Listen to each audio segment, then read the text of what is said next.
how burnout takes a toll. So this slide is informed by the Henry Ford Health Center. So link at the bottom of the slide, and we'll put it in the chat for you. Similar caveat to the Mayo Clinic, where the information here is helpful, but it is lacking, in my opinion, a fuller context of what it actually needs to change, which is that systematic infrastructure change and the change that you're probably not able to make as an employee. So, how burnout takes a toll. Excessive ingest of food, alcohol, and drugs to numb or alter your mood. Persistent physical and mental overwhelm and fatigue. The exacerbation and onset of physical ailments and autoimmune diseases.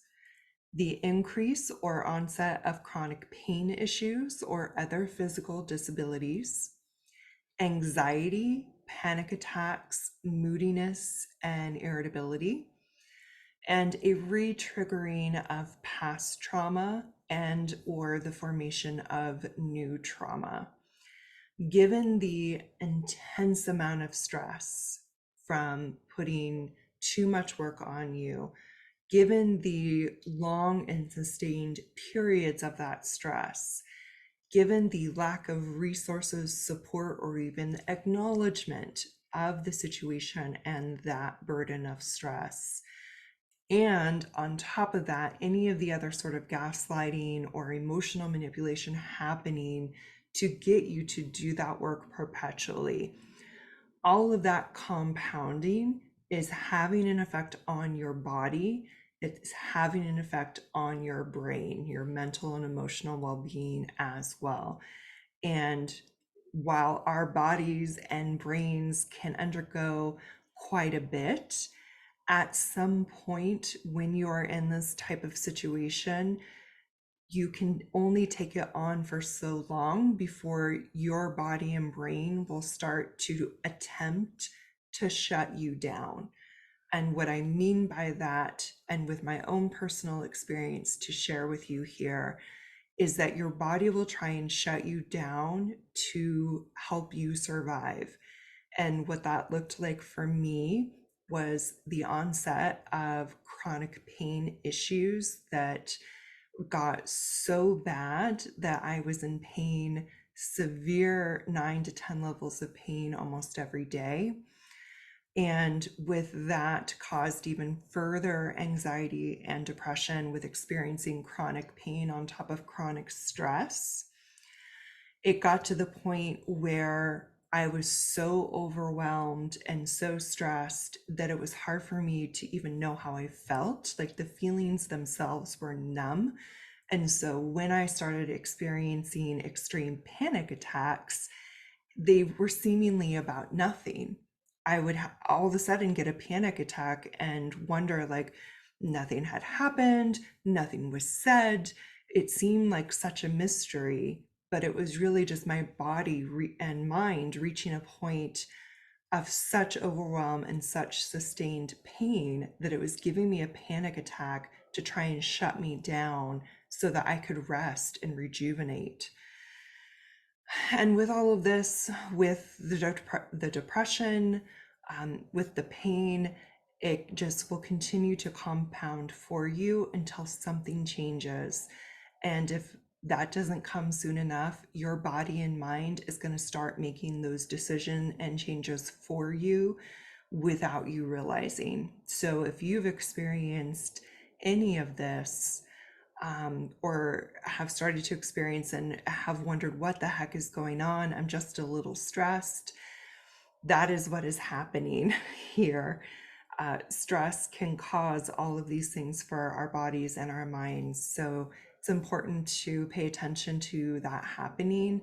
And I'm warning you now that that is an indication of how much longer your body and mind may have before it completely shuts you down. So my hope for you is that you don't get to that point before you can remove yourself from this awful situation causing this burnout. Burnout is just, it's not just this superficial temporary situation. It is very real, and it has some very real, awful, and long term consequences if nothing is done to help mitigate it.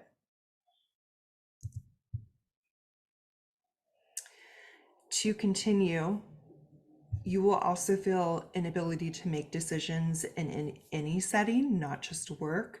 There's a bit of a mental petrification, for lack of a better word. And this could be down to mental fog, or it could be down from just the extreme anxiety of having to deal with anything. You can't even think your way straight through a decision. With that, loss of motivation to perform any tasks, and this is true both at work and at home. So, what will start out as a work specific onset of burnout is going to permeate throughout all areas of your life. There will be experience of chronic depression, self-harm, and suicidal thoughts. Even if you are feeling numb or think you are feeling numb, you have an inability to register emotions, that is perhaps when you should be the most worried.